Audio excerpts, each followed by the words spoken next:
Sobra itong paninira na iginagawa. Milyon ang nakakapanood ng kasinungalingan.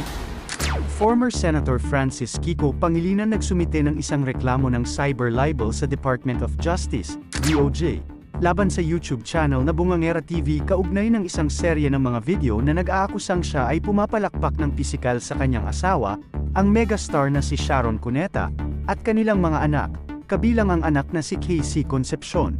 10175 o kaya yung Cybercrime Prevention Act of 2012.